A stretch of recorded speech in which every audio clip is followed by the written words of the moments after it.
Tonight, we're here to discuss philosophy and technology in the 21st century. We're very, very happy to have you here, Andrew. And you're known as one of the strongest proponents for the view that technology is not neutral, but is always value-laden. And in describing that view, you use two key concepts. One is that instrumental or technological rationality is underdetermined. That is, it's not offering us enough to tell one specific path of development along which technology should develop, and values thus are able to enter in. And this happens through what you call a technical code.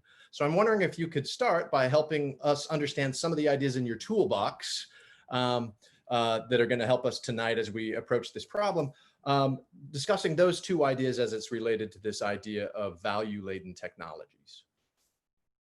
Okay, nice to be here. I'll try and explain briefly the elements of the theory. The key idea is that technology is not determined, not specified completely by technical considerations. There always are choices that the technologists have to make that aren't given with the technical specifications. So, for example, you think of chairs and tables. How high are chairs and tables? There's a standard height everywhere you go, but it's different, or used to be anyway, in countries like Japan, where people used to be shorter. So when I'm on my first trip to Japan, I was shocked by this difference. Now, there's nothing in the field of carpentry that would tell you how high to make the tables and chairs. You've got to consult the social world in which they will be located to make a determination. So this is what it means to say technology is underdetermined. It's underdetermined by purely technical considerations. And this is true of all technology. It's simply not possible to get all the answers out of the engineering textbook. There's always going to be other considerations. And in a company, this is obvious. That's why you have people in the marketing department who give the engineers some idea who the thing is going to be used by and how they're going to use it. And then the engineers have to adjust their work to those social considerations that are brought to their attention by the marketers. This is not just a question of marketing in corporations, it's technology generally. Just how much pollution should cars emit? That's a political question. And it's a political question that eventually ends up as a technical specification. But it starts out with regulation, with a political decision that's made in function of voters' preferences. So this is then what it means to say technology is underdetermined. As for the technical code, that is the way I understand the translation between social considerations and technical specifications. The social considerations are, we want air of a certain purity. The technical specification is, let's put a catalytic converter on the exhaust pipe. The catalytic converter is in effect the translation into the language of engineering of the social demand for cleaner air. And the technical code is simply the sort of, what would you say, the ideal type that allows you to go from one to the other. It enables the translation or explains the translation. So those are some of the basic categories. Yeah, I think that's a really helpful beginning. And a lot of your work has focused on specific technologies like those that you've just mentioned. But in numerous work throughout your career, and then most recently in Techno System and your recent article, Critical Constructivism, you broaden the scope and you underline how not only those specific technologies become encoded with values, but also that bureaucracies and administration in modern societies do. And so I wonder if you could talk to us a moment about the parallel between the encoding on those technologies and the encoding on a bureaucracy or a contemporary political administration. Well, I I started out working on technology, but I eventually realized that the same type of rationality that's exhibited by technologies is also exhibited by various social institutions. Uh, Bureaucracies don't have, they're not based on engineering specifications, but they're based on rules. And those rules function very much like specifications. They translate social demands into, in this case, bureaucratic rather than technical terms. So if the bureaucracy needs, say, to uh, determine, I don't know, bike lanes for the city,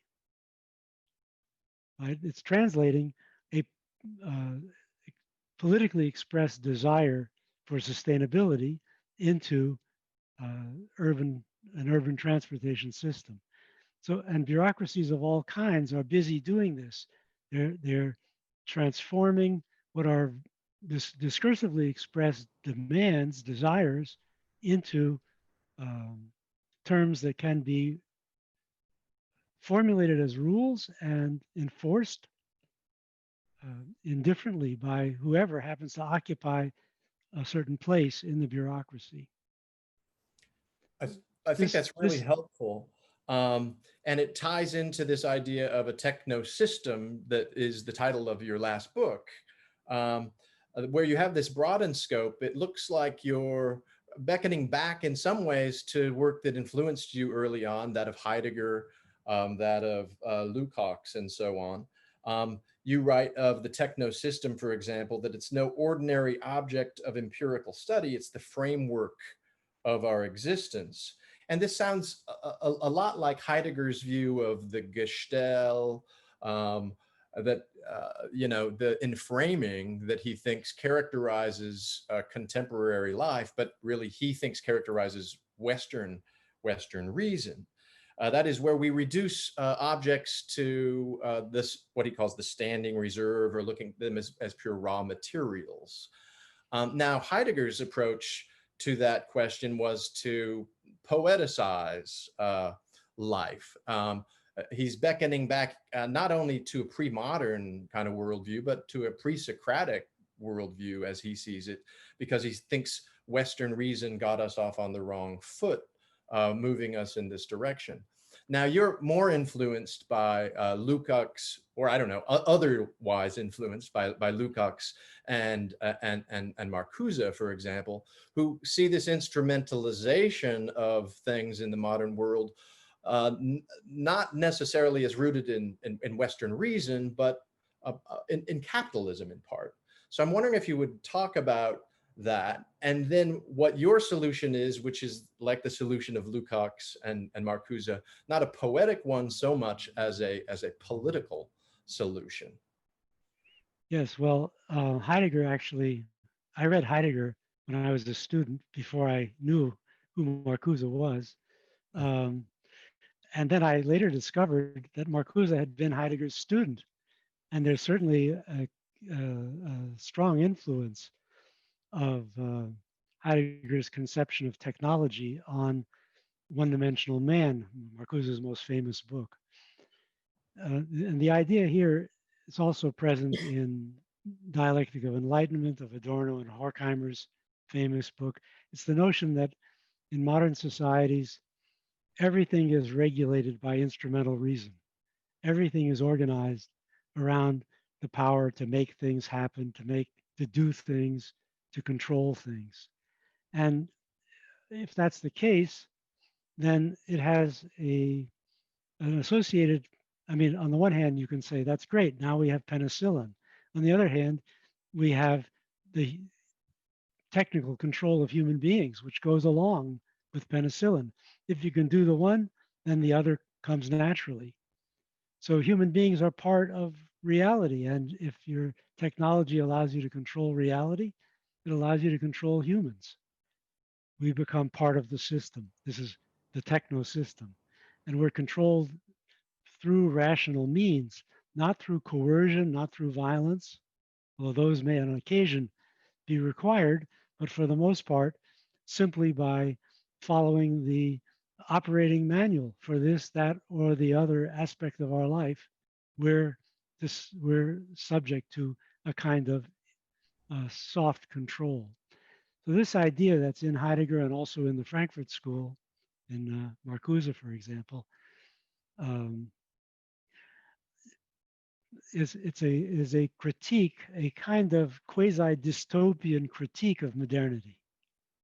And the question is there any other way to think outside the framework of this instrumental rationality that's taken over so completely in modern societies? This is quite different, of course, from pre-modern societies in which instrumental reason exists, but it's marginal. Mostly people are not thinking about how to control the world around them. They have other concerns, um, like getting to heaven or arranging the family or whatever. But we're so preoccupied by this instrumental approach that we even have operating manuals for all the things that um, people formerly thought of as non-instrumental.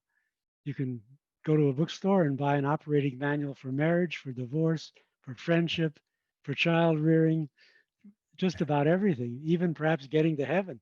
Um, so, uh, is there an alternative? That's the question. And for Heidegger, this poetic thinking was an alternative. I am not so pessimistic. Marcuse in One Dimensional Man pretty much agreed with Heidegger that this kind of instrumental thinking had taken over, completely colonized the minds of people in advanced industrial societies. But he did hold out some place for critique. So is it poetry? Is it intellectual critique? I think that these thinkers went too far in terms of understanding modern societies as dystopian, and that there is still a large area of non-instrumental thinking that's available to people, and that can become the basis for political responses to problems they perceive in the technical environment. So that's where, and I think, by the way, that this less pessimistic, less dystopian view is a function of history. I grew up in a different generation from Heidegger and Marcuse. I'm a third on the third generation, uh, and in my time, we've seen a lot of political protest around technical issues, especially environmental issues, also medical issues, and these protests stem from people's perceptions of the world in a non-technical way in relation to values of one sort or another that are not um, adequately represented by the technical environment. So this is the background to the philosophy of technology I've developed, which I think of as a political philosophy of technology.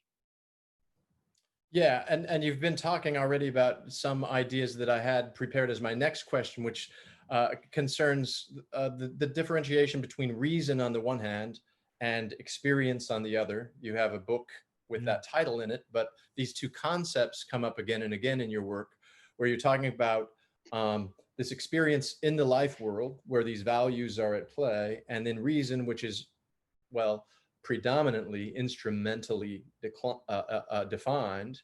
Um, and the kind of bridge that you've been talking about there is fundamental to the political conflict as well. Can you talk a little bit about how power conflicts play a role then uh, in your political technology or a what did you call it? Technological political philosophy. um, Political philosophy of technology.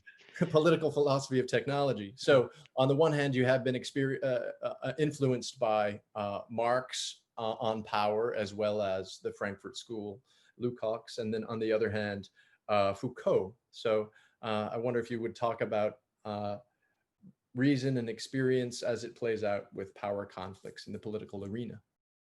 Okay, well, um, our our everyday experience is very different from the rationality that we associate with technology or with bureaucracies, for that matter. Certainly, with the market, the three major rational institutions, market, bureaucracy, technology, all eliminate what we think of in everyday experience as potentialities, real possibilities. Things can grow and develop in ways that are not adequately reflected in our technical uh, view of the world. So we go through life, for example, we have children, we think about how they're going to grow and develop.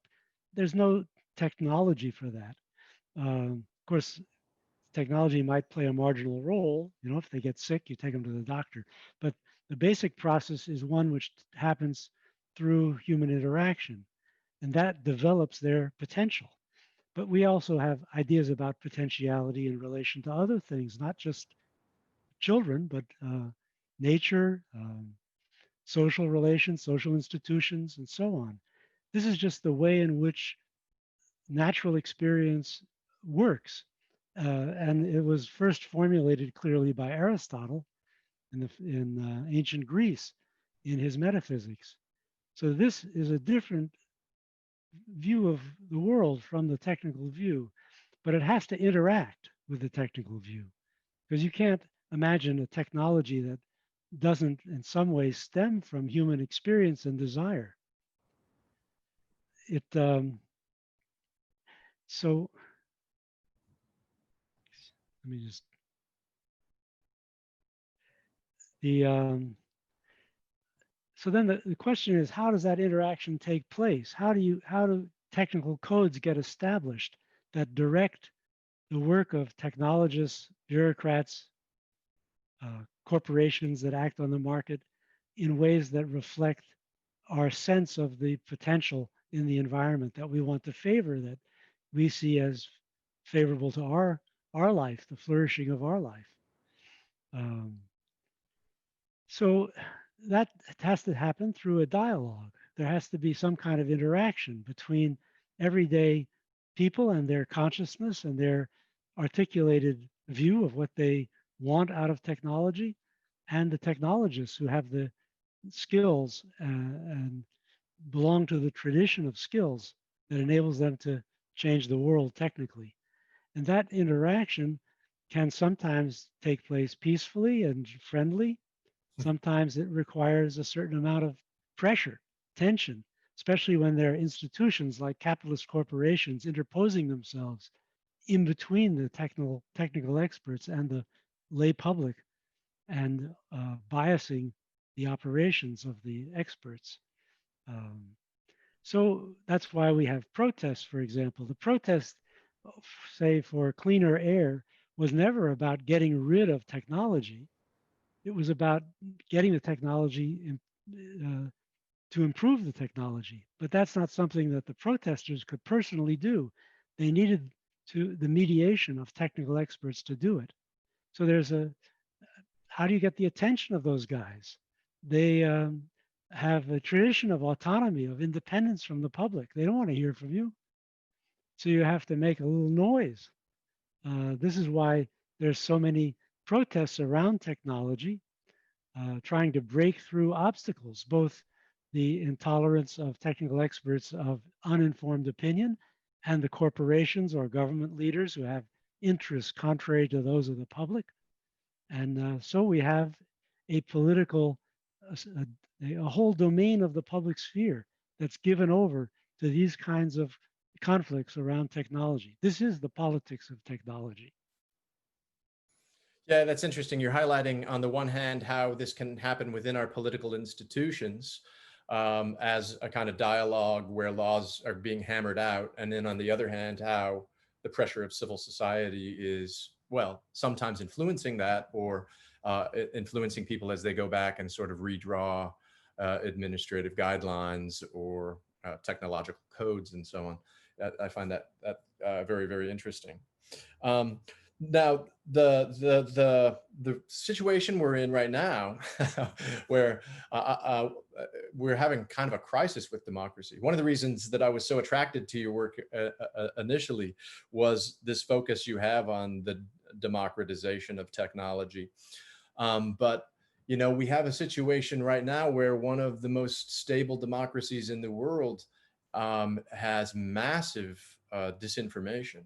Uh, uh, Yeah. 70% of the Republican Party evidently believes that there's been massive voter fraud in the 2020 election, though there is precious little evidence of anything like that. From 2017, 1/3 of the population, these are a lot of the same people, believed Obama may have been born in Kenya. So we have a situation where there's this massive disinformation, and this is in part created by technologies that could be emancipatory, but could also be something else. And a part of what's happened with social media is we've created bubbles that create nice environments for disinformation, conspiracy theories, and so on to thrive.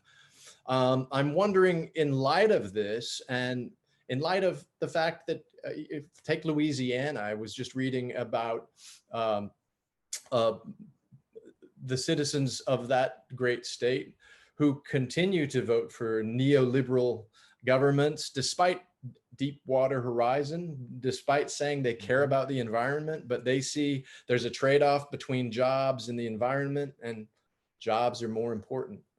So what's your prognosis, I don't know, for our future? How hopeful are you that this democratization will work? And I guess we have to have a little hope, because not a lot else remains there for us. But what kind of a way out of this do you see? Well, um, of course, I agree. Democracy is under attack. Um, it's never been perfect, right? It didn't wait for Trump for people to stop vaccinating their children. This is a public problem. You just have to. I mean, there's really not a lot to say. You can't think of a better system. As soon as you get a dictator in, no matter what he says he's going to do, he just steals money. Um, so, or in the case, say, of China, where uh, there's human rights violations on a large scale are possible under a dictatorship that are not really feasible in a democracy. So you don't want, even though a government like China's is very effective, it's still scary to think of that as an alternative. Um, so we're stuck with democracy, and we have to do the best we can with it. I don't know that there is any final answer to your question. It's simply a struggle, and we're engaged in that struggle to the extent that we haven't already given up hope. So I think it's a bad idea to give up hope while there's still uh, room to struggle. And there certainly is today. The failure of Trump to get reelected was a sign. Um, so what can you do? I mean, we have a educational system in the United States that's uh, varies tremendously in quality from one place to another, one social group to another, and that's perhaps the biggest problem for democracy, because people need to understand quite a bit about the world around them today in order to make good decisions. I mean, is all those fires in California because the Californians approved of gay marriage, or is it because of climate change? You need to make a decision about that, right? And that, I think education is the key to people being able to make intelligent decisions in cases such as that. So, but I guess that's not a very exciting or interesting answer to your question, because I really don't think there is one. There is something wrong with human beings, that's for sure. They're not angels. And it can be mobilized by demagogues, and frequently is. and all you can do is try and fight the problems as they arise. Right. And I mean, it's interesting to think of your work in Techno Systems and critical constructivism, where you're writing about how these values get placed into the way bureaucracies work, right? We've seen Yes. for a long period of time this kind of neocon uh, uh, positioning it, the neocons positioning themselves in places of power. I mean, boards of trustees of universities, for example, choosing presidents of colleges who very much focus on jobs and don't think of other ways uh, of creating equality in society than improving employment opportunities or something like that. So I think you offer interesting insights for thinking about bureaucracies and administrations. But you highlight in critical constructivism what you call three great crises of our time, and we're looking at Mhm. technology in the 21st century. One of them is a declining faith in science that you've talked about, and education seems to be the major remedy for that.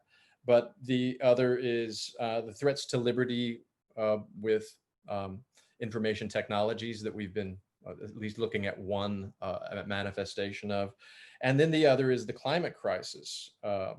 Now, there in particular, and you've written numerous pieces on environmental philosophy and technology over the years, but you make some interesting observations in critical constructivism about, climate change movement in particular having this different time horizon than a lot of Mm. the other technological issues have, and that you see there in the in the environmental movement a call for systemic change quite often that harkens back to the labor movement, thinking that part of the problem is simply that the system is unsustainable in this case. And I mean, we can very clearly see that, if E.O. Wilson is right, and that we would need 4 Earths for everybody to consume as much as an average American, then, and as we see development occurring around the world, we have a problem because we don't have 4 Earths. So uh, what are we going to do to address that? I wonder if, you would speak a little more to the issue of climate change, or excuse me, the environmental movement, um, and talk about, well, something else you've said in your work, that in this context, philosophical reflection on technology must inform political thought. Yeah. Actually, I want to go back first to Okay. the internet briefly, because I didn't actually manage to say part of what I wanted to say, um, which has to do with this issue of surveillance and social control. In other words, one of those three crises. Uh, the, the internet appeared at first as a public space in which people could engage in various projects, both practical projects like business meetings and hobby groups and so on, and also political projects. And that was what you could do with the internet in the earlier phases, in say the 1990s and the early 2000s. And we thought at the time that we had a democratic technology that would free us from the power of broadcasting. Broadcasting is one way, right? Some guy in the middle tells you what to think. And he tells not just you, but millions of other people like you what to think. Whereas with the internet, you had many to many conversations in which everyone's voice was could be heard.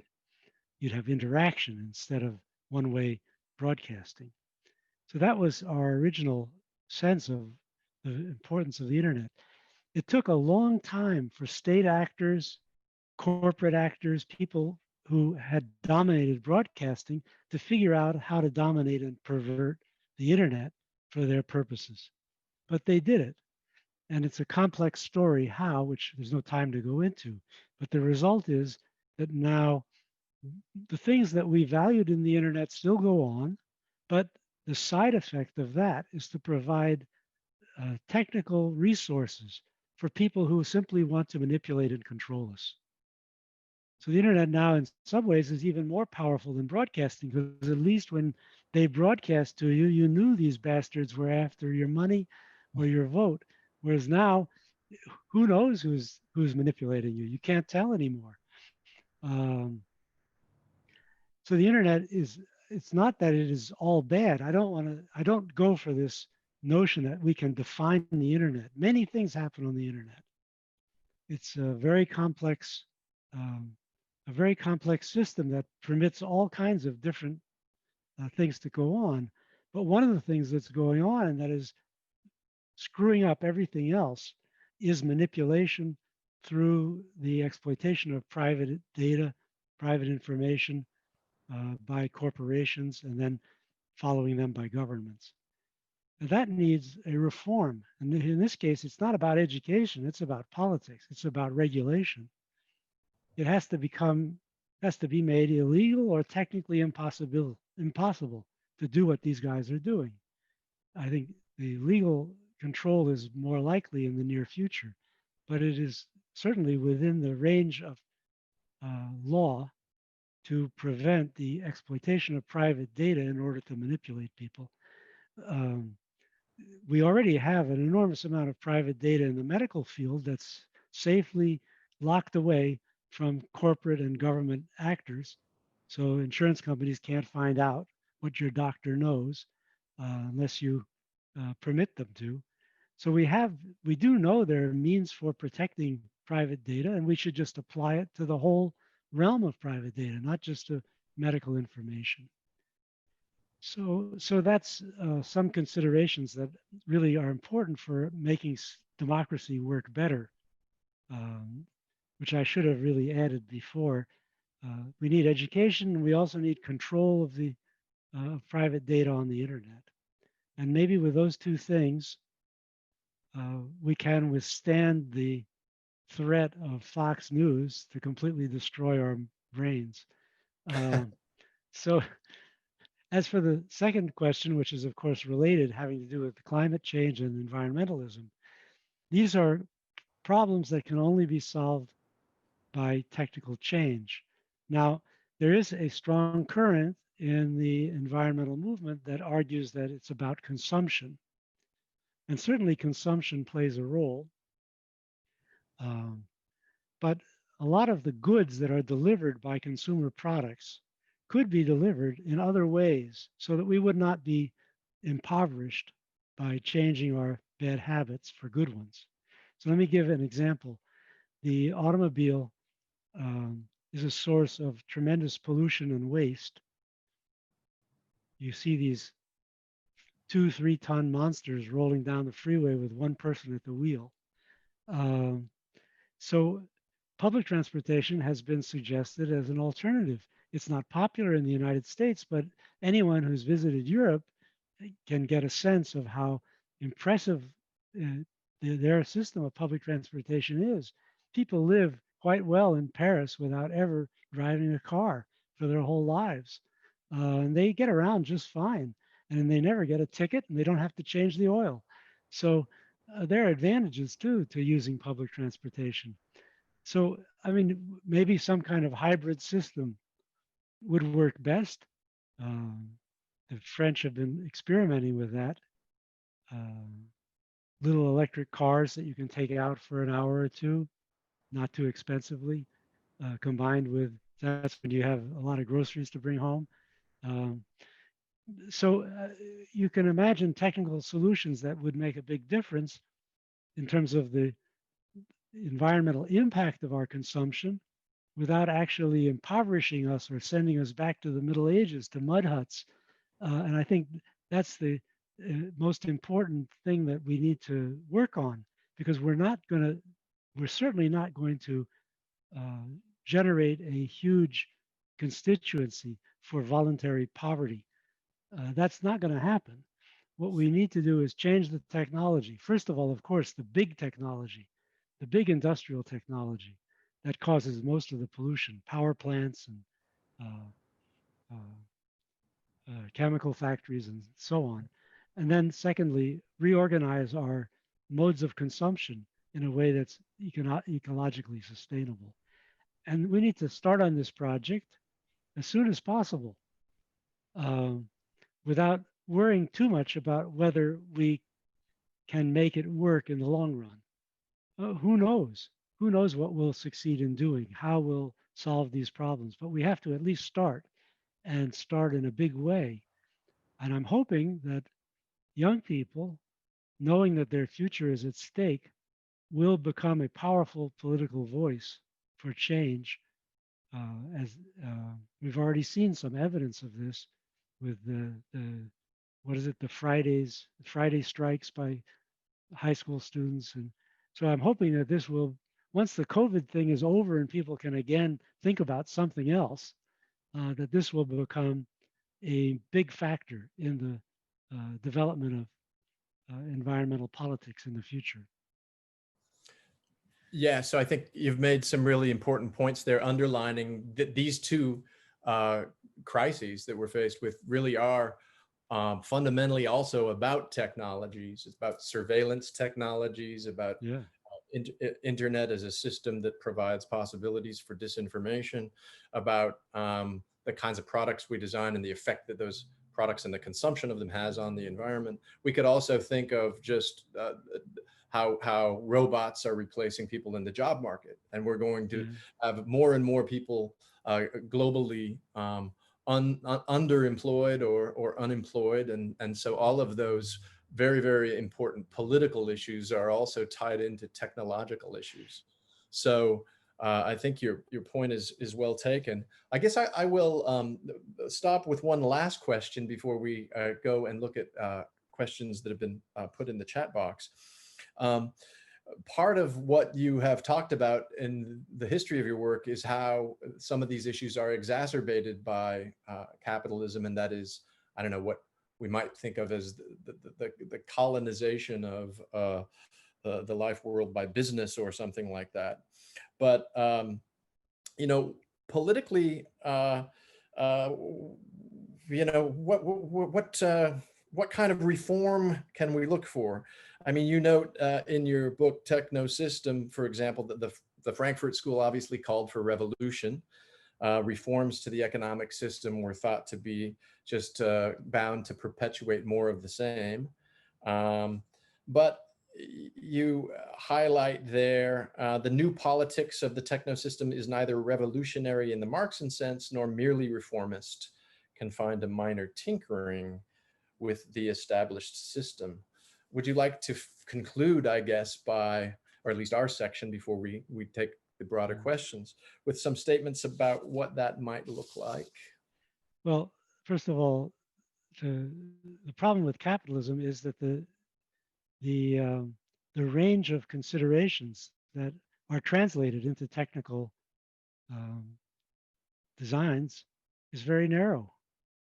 Essentially, capitalists need to make money, otherwise they go out of business and they're replaced by others. So no matter how angry we can be with Zuckerberg for having destroyed our lovely internet, the fact is that had he not done it, someone else would have, and he would be on the sidelines somewhere. The possibility was there, and someone would occupy the place from which that possibility was actualized.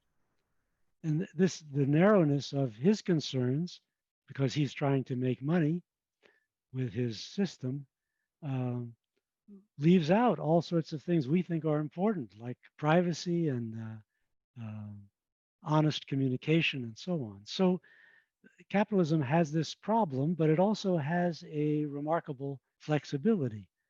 When you constrain it, when you push it in one direction, it adjusts. It doesn't collapse. It's not fragile. And, and so we have succeeded in making capitalists who were hated the idea do all sorts of wonderful things, like put seat belts in cars.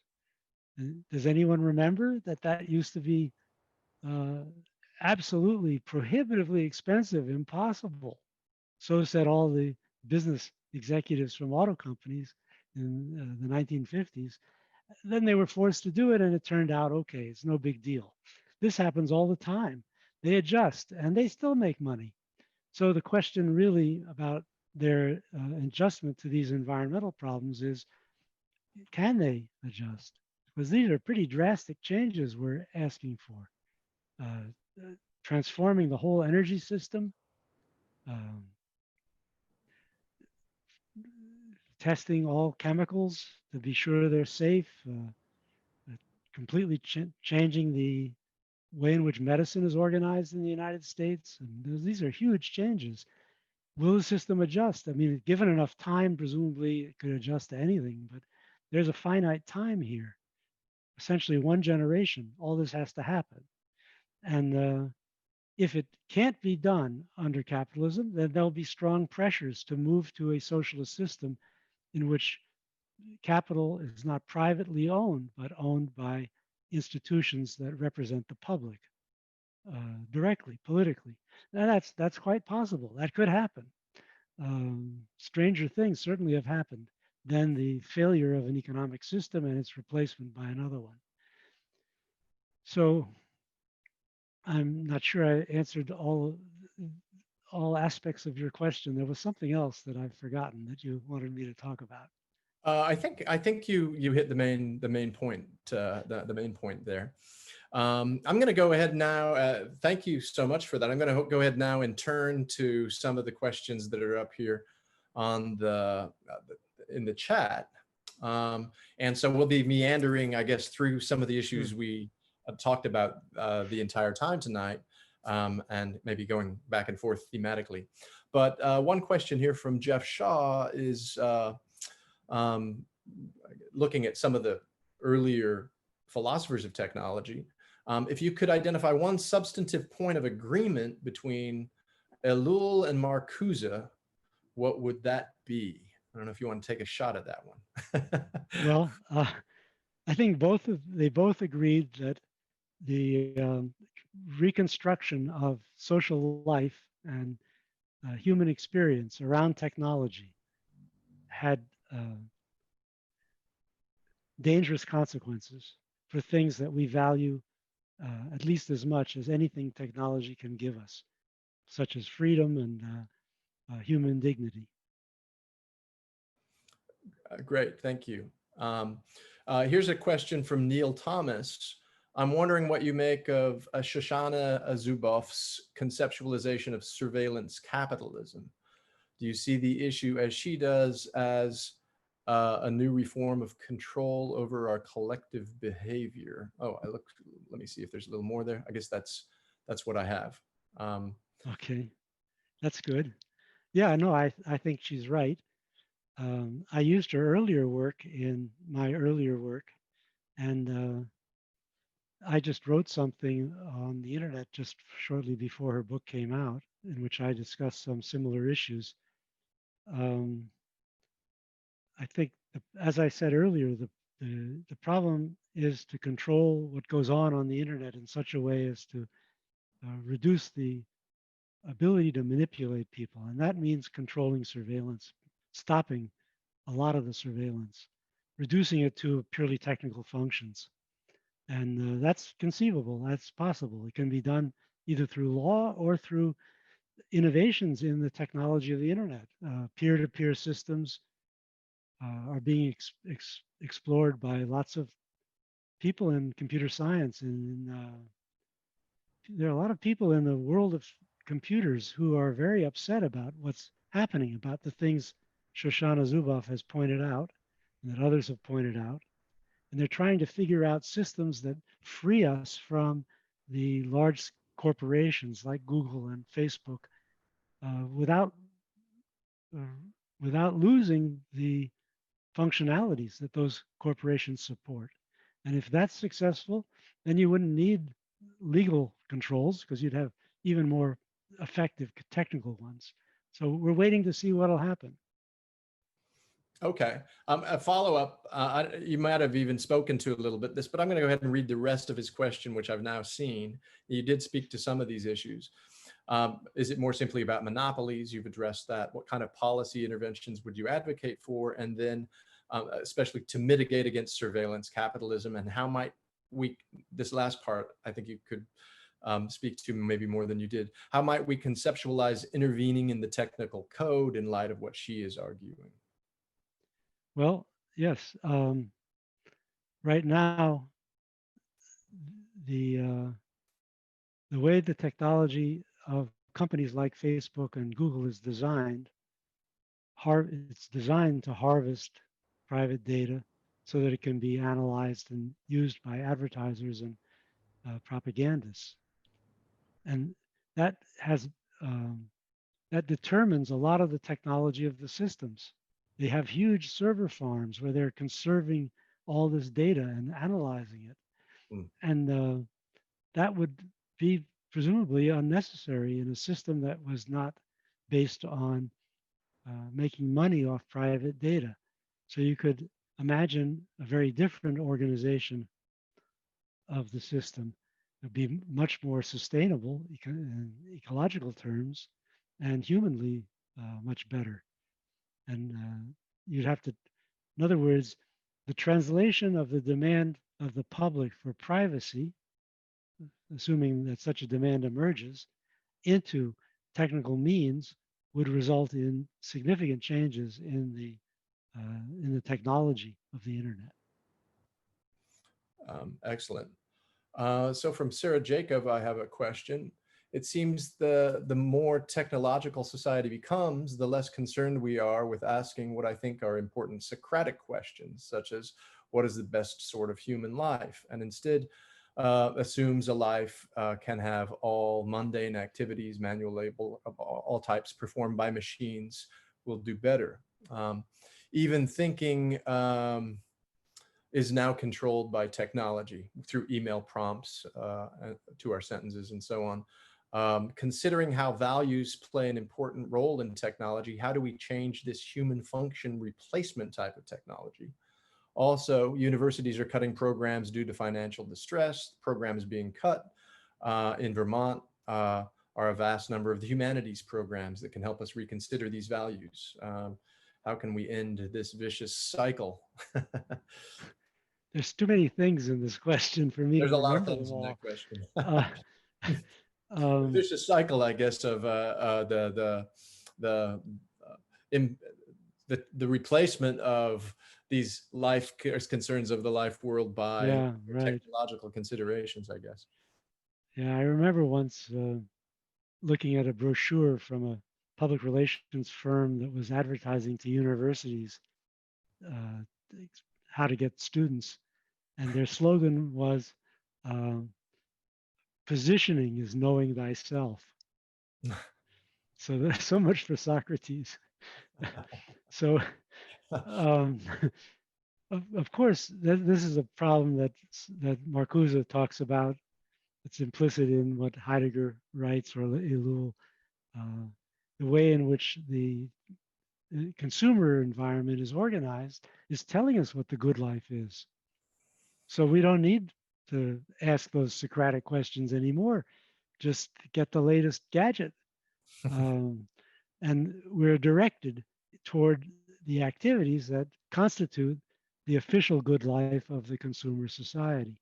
And of course, the questioner is right that this is insufficient, that we ought to be able to think about our lives independently of um, the goods available to enhance it. Uh, and and that's, I mean, that's philosophy, right? That's what philosophy is about. Not just the formal philosophy practiced in university by professors, but everyday philosophy that everyone is capable of. And we should be encouraging that, of course. Um, and this is, to some extent, it's already there, it's out there. And that's why there are critical reactions to things like climate change or uh, problems in the medical system. You know, should ever, lots of people have ideas about this, which are developed from their critical sense of what's insufficient or bad about the environment created by technology uh, and the bureaucratic organizations that operate it. So, as for the universities, they've been handed over to a bunch of imbeciles.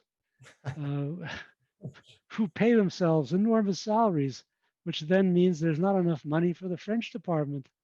And this is just a terrible evolution, which should, what can you do? I mean, uh, it's a serious decline um,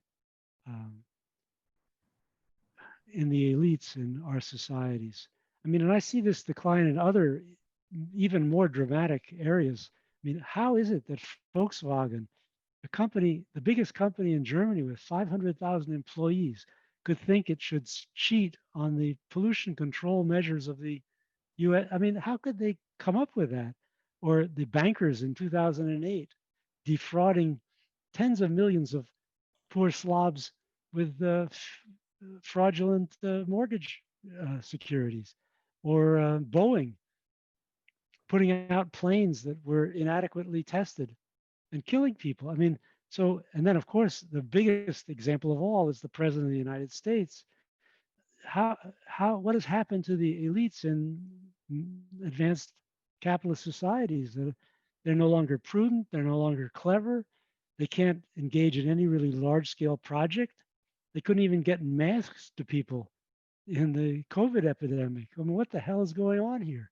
So we just have to hope that this particular phase ends at some point, and that we get I mean, if we have to have a system run by these people, that they get a little smarter and and more prudent. And I don't know. I just am puzzled, and I guess it's a strange. I think it's a very strange moment in history, and the fact that universities are being trashed by businessmen is one of many symptoms of this strangeness. Yes. I have a couple more questions here. Um, what are some other information technologies than internet? And might there be transferring of technology by other means than the internet? I don't know if you would like to do that. And I'll combine a second question or a third. Is all technology intentional? So if you'd like to take a stab at any of those questions. I mean, there are many technologies besides the internet, obviously. There's transportation technologies, there's mobile phones, telephony. Oh, it was information technology. Yeah, telephony. Okay. Yeah. Telephones are information technology too, but there's also all these questions about transportation, there's mining, I'm not sure what there is to say beyond from the standpoint of that question. Excuse me for just a moment, I have to sneeze. Oh, yeah, certainly. Um, Maybe I can avoid it. Let's see. So I really don't know how to answer it. It's not really a question. yeah, okay. Then a final question. Here's a sci-fi question for you. I guess we don't know what kind of a world we're going to be moving into in light of our environmental crisis right now. I guess we could end up with Mad Max, or we could end up with something better than that. I hope we're not returning to cannibalism or anything anytime soon.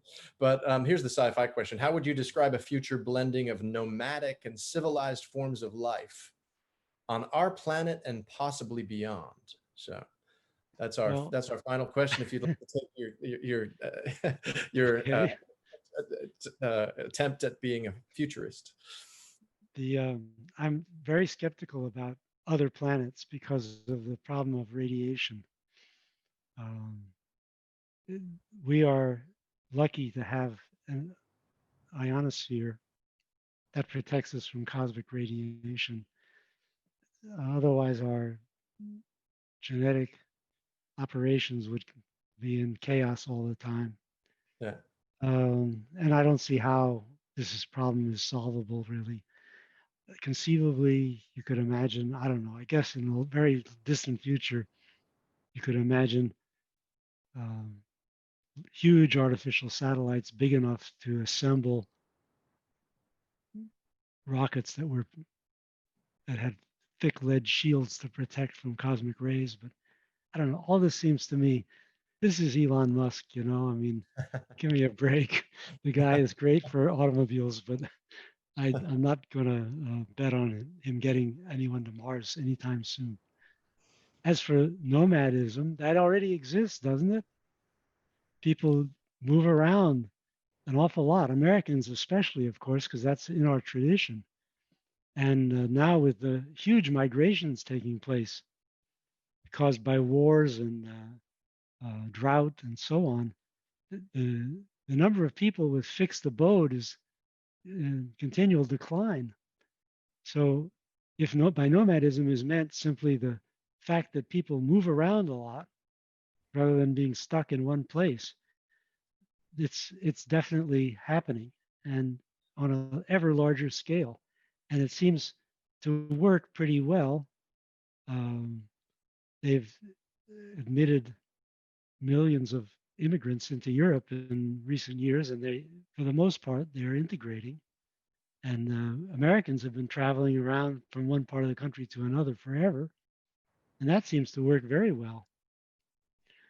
So I think modernity is about, in a way, it's about nomadism. Heidegger said that we've lost our home. No one has a home anymore. It's the homelessness of humanity. And he thought this was a terrible thing, but lots of people are all in favor because it lets them get away from oppressive situations. Um, so I'm not sure what the intent of the questioner was, but I would say that the science fiction has already happened. It's here and it works. All right. Well, with that, our time is really up for the evening. I'd like to thank you so much for joining us and sharing your thoughts on philosophy and technology in the 21st century. I'd like to thank again GCAS and Creston Davis for hosting this event. So with that, I bid you all adieu. Thank you also for the participants for the questions and for tuning in to view this. Thanks again. Thank you.